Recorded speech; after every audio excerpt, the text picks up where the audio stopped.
the best academy. Hi friends, welcome to Harish academy.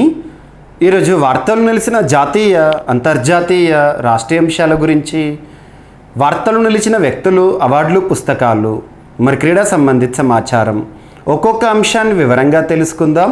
ఈరోజు మన first topic వచ్చేసి ఇటీవల మలేరియా రహిత దేశంగా లేదా మలేరియాని పూర్తిగా నిర్మూలించిన దేశంగా ఆఫ్రికా ఖండంలోని ఈజిప్ట్ దేశం వార్తల్లోకి వచ్చింది. సో ఈ పాయింట్ని ఫోకస్ చేయండి. ఇటీవల ఇలాంటి టాపిక్స్ రెగ్యులర్గా వార్తల్లోకి వస్తున్నాయి. ఉదాహరణ తీసుకుంటే ట్రాకోమా. సో ట్రాకోమా కంటికి సంబంధించిన వ్యాధి. ట్రాకోమాని నిర్మూలిస్తూ భారతదేశం ఇటీవల వార్తల్లోకి వచ్చింది. అండ్ ఇంకొకటి కూడా జోర్డాన్. సో జోర్డాన్ దేశం దేనికి సంబంధించి వార్తల్లోకి వచ్చింది? లెప్రసీని పూర్తిగా నిర్మూలించిన ప్రపంచంలోని మొట్టమొదటి దేశంగా వార్తల్లోకి వచ్చింది. సో ఇటీవల కాలంలో వార్తలు నిలుస్తున్న వ్యాధులు ఏవైతే ఉంటాయో వాటిని నిర్మూలిస్తూ ఏ దేశాలైతే ప్రగతిని సాధించాయో వాటి పేర్లు గుర్తుపెట్టుకోండి. సో ఇక్కడే మీకు 3 పేర్లు చెప్పాను చూడండి. ఈజిప్ట్ ఏమో మలేరియా రహిత దేశంగా వార్తల్లోకి వచ్చింది, మలేరియాను పూర్తిగా నిర్మూలిస్తూ వార్తల్లోకి వచ్చింది. ట్రాకోమా రహిత దేశంగా లేదా ట్రాకోమాని పూర్తిగా నిర్మూలించిన దేశంగానేమో భారతదేశం వచ్చింది. నెక్స్ట్ వచ్చేసి జోర్డాన్, ఇది సూపర్లేటివ్. ప్రపంచంలోనే లెప్రసీ వ్యాధిని పూర్తిగా నిర్మూలించి ఇటీవల వార్తల్లోకి వచ్చిన దేశం ఇది. సెప్టెంబర్ మంత్లో మనం డిస్కస్ చేసాం ఏంటంటే జోర్డాన్. సో ఇక్కడ WHO ఇటీవల ఈ సర్టిఫికేషన్ని జారీ చేస్తుంది. ప్రపంచ ఆరోగ్య సంస్థ అంటాం, World Health Organization. So Geneva, Switzerland కేంద్రంగా పనిచేస్తుంది. టెడ్రస్ అదనం గారు ప్రస్తుతం ఈ సంస్థకి చీఫ్గా విధులు నిర్వర్తిస్తున్నారు. So Egypt malaria free country అని చెప్పేసి అనౌన్స్ చేశారు, గుర్తుపెట్టుకోండి. ఓకేనా? అండ్ సో ద్రవ్యోల్బణం 1.6% తగ్గిందంట. సో ఇక్కడ అబ్జర్వ్ చేస్తే ద్రవ్యోల్బణం డెఫినేషన్ పైన ఎగ్జామినేషన్ పాయింట్ ఆఫ్ వ్యూలో అడగవచ్చు. ద్రవ్యోల్బణం ఇన్ఫ్లేషన్ అంటాము. Too much money chasing two few goods. Too much money chasing two few goods అంటే ఏంటి? ఉదాహరణ చెప్తాను. ఈ పెన్ను కాస్ట్ 2015లో 10 రూపీస్ అనుకోండి. Same quality, same company, same pen ఇప్పుడు 2025లో 100 రూపాయలు అయింది. అప్పుడు 10 రూపాయల పెన్ను ఇప్పుడు 100 రూపాయలు అనుకోండి. ఇక్కడ పెన్నుకు విలువ పెరుగుతుంది, డబ్బులకు విలువ తగ్గుతుంది. Simple logic. సో 10 రూపాయల పెన్ను 100 రూపాయలు అయిందంటే గొప్పతనం కాదు, మనీ వాల్యూ పడిపోయింది అన్నట్టు.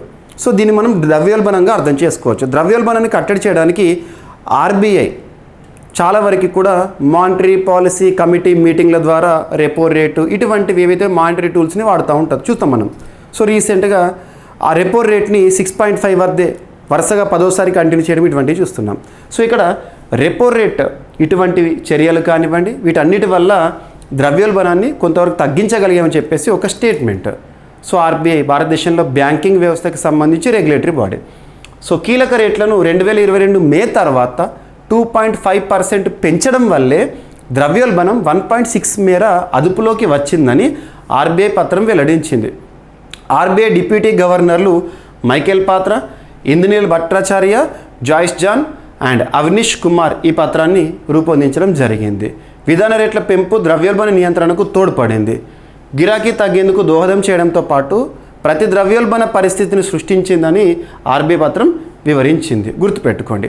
2022 మే నుంచి కీలక రేట్లను 2.5% పెంచడం, వివిధ మార్గాల విధాన నిర్ణయాల బదిలీ వల్ల 2024-25 రెండో త్రైమాసికం నాటికి ద్రవ్యోల్బణం 160 బేసిస్ పాయింట్లు తగ్గించేందుకు దారితీసిందని RBI పత్రం తెలిపింది. ఇటీవలే RBI మానిటరీ పాలసీ కమిటీలో 3 కొత్త సభ్యులు కూడా రావడం జరిగింది. ఆ టాపిక్ని కూడా మనం చూస్తాము, గుర్తుపెట్టుకోండి. ఎకానమీలో ఇటువంటివి ఇంపార్టెంట్. అండ్ RBI ప్రస్తుత ఆర్థిక సంవత్సరంలో భారతదేశం యొక్క జీడిపిని ఎంతగా ఎస్టిమేట్ చేస్తుంది? 7.2%. ఈ జీడిపి గ్రోత్ రేట్స్ ఇంపార్టెంట్, గుర్తుపెట్టుకోండి. Next hurricane Oscar. ఇటీవల హరికేన్ ఆస్కార్ అనేది ఎక్కడ వార్తల్లోకి వచ్చింది, ఎక్కడ ప్రభావం చూపించింది అంటే క్యూబా.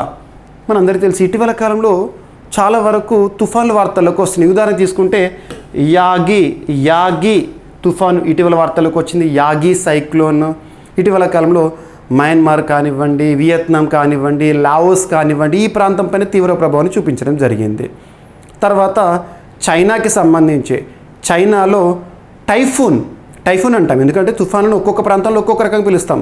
చైనాలో ఒక టైఫూన్ వార్తలోకి వచ్చింది, బెబింకా టైఫూన్. ఎక్కడ అంటారు? చైనా పైన ప్రభావం చూపించింది. రీసెంట్గా మనం అబ్జర్వ్ చేస్తే హెలినా హరికేన్ కానివ్వండి, మిల్టన్ హరికేన్ కానివ్వండి, ఇవి ఇక్కడ అమెరికా పైన ప్రభావాన్ని చూపించడం జరిగింది. సో ఇక్కడ హరికేన్ అంటున్నమాట అదే ప్రాంతంలో. సో హరికేన్ ఆస్కార్ ఇటీవల వార్తల్లోకి వచ్చింది. క్యూబా గుర్తుంచుకోండి, క్యూబా పైన ప్రభావాన్ని చూపిస్తూ వార్తల్లోకి వచ్చింది. నిన్నటి క్లాస్లో కూడా మనం చూసాము, బే ఆఫ్ బెంగాల్ లేదా బంగాళాఖాతంలో సంభవించిన ఒక తుఫాను ఒడిషా పైన ప్రభావం చూపిస్తోంది. ధనా అని చెప్పేసి అరబిక్ వర్డ్ అని చెప్పేసి ఇవన్నీ కూడా మనం డిస్కస్ చేస్తాం. నిన్నటి క్లాస్కి ఒకసారి చూడండి, ఓకేనా. సో ఇది హరికేన్ ఆస్కార్ ఎక్కడ అని అడుగుతారు. క్యూబా పైన ప్రభావం చూపిస్తూ వార్తల్లోకి వచ్చింది. అండ్ ఈ సైక్లోన్స్ నేమింగ్ కంట్రీస్ వాటిపైన ప్రత్యేక శ్రద్ధ చూపండి, ఎందుకంటే వాటిపైన కూడా క్వశ్చన్స్ అడుగుతున్నారు. అండ్ ఈ సైక్లోన్స్ మన ప్రాంతంలో అంటాం, ఎక్కడ విలివిలిస్ అంటారు ఆస్ట్రేలియా. అండ్ హరికేన్స్ అని ఎక్కడ అంటారు అమెరికా, నార్త్ అమెరికా ఆ ప్రాంతంలో కానివ్వండి. చైనా, ఆ సౌత్ చైనా సీ ప్రాంతంలోనేమో టైఫోన్ అంటాము. మన దగ్గర సైక్లోన్, ఇవన్నీ పేర్లు చూడండి. ఇక్కడ అబ్జర్వ్ చేస్తే ఒక పురాతన ఇన్స్క్రిప్షన్ వార్తల్లోకి వచ్చింది. Inscription means that is return on the hard surface. So inscription శాస్త్రం అంటాము. సో 16వ శతాబ్దం నాటి కాపర్ ప్లేట్ ఇన్స్క్రిప్షన్ అనేది ఇటీవల వార్తల్లోకి వచ్చింది. దీన్ని ఆర్కియలాజికల్ సర్వే ఆఫ్ ఇండియా వారు, ASI, so archaeological survey of India వారు గుర్తించడం జరిగింది. ఎక్కడ అంటే తమిళనాడు రాష్ట్రంలోని ఒక టెంపుల్ ప్రెమిసెస్లో, శ్రీ సింగీశ్వరర్ టెంపుల్ ప్రెమిసెస్, ఆ టెంపుల్ పేరు అవసరం లేదు. ఎక్కడ అంటే తిరువల్లూర్ డిస్టిక్లో, తమిళనాడులో గుర్తించడం జరిగింది. గుర్తుపెట్టుకోండి, తిరువల్లూర్ డిస్టిక్లో. అండ్ ఇక్కడ అబ్జర్వ్ చేస్తే ఇది 1513 సంవత్సరంలో కృష్ణదేవరాయ సాంస్క్రిట్ భాషలో మనకి నందగిరి స్క్రిప్ట్ లిపిలో వేయబడిన శాసనం అని చెప్పేసి అర్థం చేసుకోవచ్చు. గుర్తుపెట్టుకోండి, ఓకేనా. కాపర్ ప్లేట్ ఇన్స్క్రిప్షన్, ఓకేనా. సో హిస్టరీలో ఇటువంటి అడగవచ్చు ఎగ్జామినేషన్ పాయింట్ ఆఫ్ వ్యూలో. అండ్ నెక్స్ట్ ఇటీవల 14th బైఎన్నియల్ లేక్ కాన్ఫరెన్స్, సరస్సుల సదస్సు అని చెప్పవచ్చు. బైఎన్నియల్ అంటే that occurs for every 2 years, 2 ఏళ్ళకు ఒకసారి జరిగేది బైఎన్నియల్. బయాన్యువల్ అంటే that occurs 2 times in a single year. సంవత్సరం 2 సార్లు జరిగితే బయాన్యువల్, 2 ఏళ్ళకు ఒకసారి జరిగితే బైఎన్నియల్. అంటే 2 ఏళ్ళకు ఒకసారి జరిగే సదస్సు ఇప్పుడు వార్తల్లోకి వచ్చింది, 14th edition. సో ఈ సదస్సు ఏంటి? బైఎన్నియల్ లేక్ కాన్ఫరెన్స్. భారతదేశంలో సరస్సుల సంరక్షణ ఎలా ఉండాలని చెప్పేసి డిస్కస్ చేసే ఒక సదస్సు అని చెప్పుకోవచ్చు. సో దీన్ని ఎవరు నిర్వహించారంటే wetlands research group, center for ecological sciences, సింపుల్గా చెప్పాలంటే Indian Institute of Science Bengaluru వారు దీన్ని నిర్వహించడం జరిగింది. మూడుబిద్రే ప్రాంతంలో దీన్ని నిర్వహించడం జరిగింది. మూడుబిద్రే ఎక్కడంటే కర్ణాటకలో, గుర్తుంచుకోండి. So Indian Institute of sciences Bengaluru వారు అల్వా ఎడ్యుకేషన్ ఫౌండేషన్ సహకారంతో ఈ సదస్సును నిర్వహించారు. మరి సదస్సు యొక్క థీమ్ ఏంటంటే lake 2024 wetlands for human wellbeing. So ప్రపంచ చిత్తడి నేలల దినోత్సవం ప్రతి సంవత్సరం ఎప్పుడు February 2nd మనం జరుపుకుంటాం. ఈ సంవత్సరం థీమ్ కూడా చూసాం మనం. సో మనం చిత్తడి నేలల Ramsar, so Ramsar convention 1971 February 2nd జరిగింది కదా, అదే తేదీని మనం ఈ సంవత్సరం కూడా చూసాము. ఈ సంవత్సరం చిత్తడి నేలల గురించి ప్రత్యేకంగా కూడా మనం డిస్కస్ చేయడం జరిగింది, అవన్నీ చూడండి. సో ఇక్కడ అబ్జర్వ్ చేస్తే butterfly. So Kaziranga national park ఎక్కడ ఉంది? అస్సాం రాష్ట్రంలో ఉంది. ప్రత్యేకత ఏంటి? 1 hand రైనోసరస్కి ప్రత్యేకము. సో 1 hand రైనోసరస్ చూడాలి మనం భారతదేశంలో అంటే ఎక్కడికి వెళ్ళాలి? అస్సాం రాష్ట్రంలో కాజిరంగాకి వెళ్ళాలి. అది యునెస్కో వరల్డ్ హెరిటేజ్ సైట్ కూడా. మరి అటువంటి కాజిరంగా నేషనల్ పార్క్ ఇటీవల గుర్తింపు పొందింది. ఏ విధంగా అంటే 2nd బటర్ఫ్లై డైవర్సిటీ, అంటే భారతదేశంలో అత్యధిక బటర్ఫ్లై డైవర్సిటీ, వీటి జీవ వైవిధ్యం కలిగిన ప్రాంతంగా కాజిరంగా నేషనల్ పార్క్ని గుర్తించారు రీసెంట్గా. భారతదేశంలో అత్యధిక బటర్ఫ్లై స్పీసీస్ ఎక్కడ ఉన్నాయంటే నమ్దఫా నేషనల్ పార్క్ ఎక్కడ? అరుణాచల్ ప్రదేశ్లో ఉంటుంది. దాని తర్వాత అత్యధిక స్పీసీస్ బటర్ఫ్లై స్పీసీస్ కలిగిన నేషనల్ పార్క్గా కాజిరంగాని చూడడం జరిగింది. ఈ కాజిరంగాలో దాదాపు 446 స్పీసీస్ ఆఫ్ బటర్ఫ్లైస్ని మనం చూడవచ్చు. మనం అంటే సో గుర్తించడం జరిగింది, ఓకేనా, important. And next koalas marsupials అనగానే మనకి ఏం ప్రాంతం గుర్తుకు రావాలి? ఆస్ట్రేలియా దేశము ఖండము ఆస్ట్రేలియా. సో ఇటీవల దీని జనాభా అనేది విపరీతంగా అంతరించిపోతుంది. ఇప్పటికే ఎండేంజర్డ్ కేటగిరీలో చేర్చడం జరిగింది ఈ జీవిని. ఇప్పుడు అతి త్వరలో ఎక్స్టింక్ట్, ఇక అంతరించిపోయే జీవజాతిగా దీన్ని చూడవచ్చు మనం ఇక. సో ఆస్ట్రేలియాలో ఆస్ట్రేలియా అని గుర్తుంచుకోండి.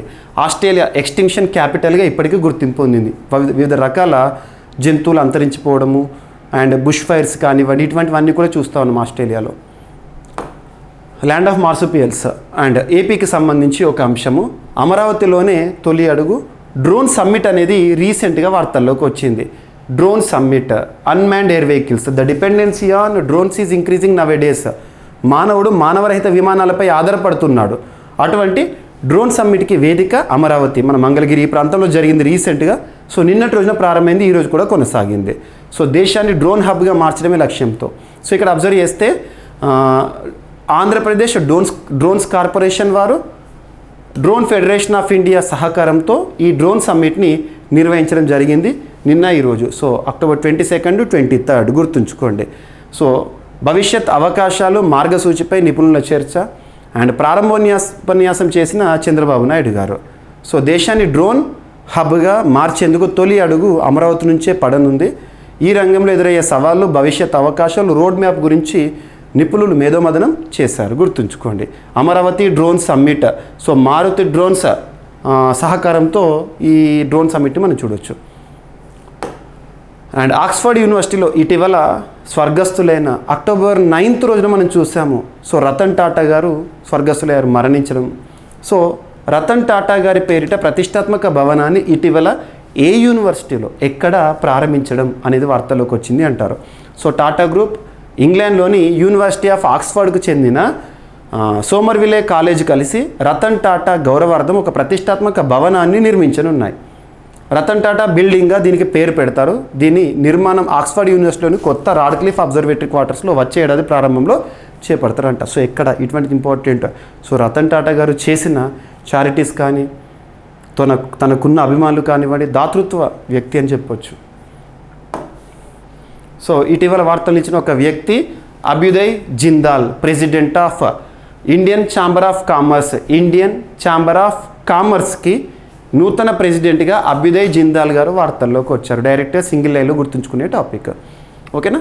సో ఇవి ఫ్రెండ్స్ ఈరోజు వార్తలు ఇచ్చిన అంశాలు. ఒకసారి ర్యాపిడ్గా చూస్తే, సో ఈజిప్ట్ మలేరియా ఫ్రీ కంట్రీగా వార్తల్లోకి వచ్చింది, WHO సర్టిఫికేషన్. అండ్ నెక్స్ట్ కీలక రేట్ల పెంపు వల్లే ద్రవ్యోల్బణం 1.6% తగ్గింది అనే అంశము. అండ్ హరికేన్ ఆస్కార్ అనే అంశం వార్తల్లోకి వచ్చింది. క్యూబా.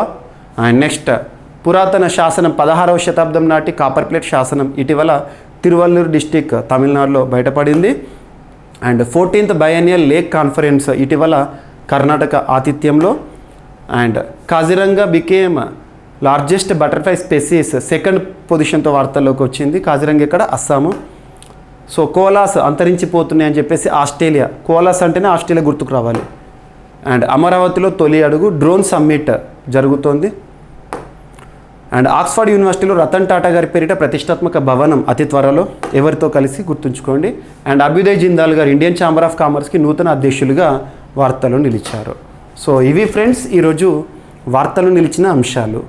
మిస్లేనియస్ అంశాలు ఏమైనా మిగిలిపోతే రేపటి క్లాస్లో జోడించి మరొకసారి నేర్చుకుందాం. రేపు కలుద్దాం. Thank you.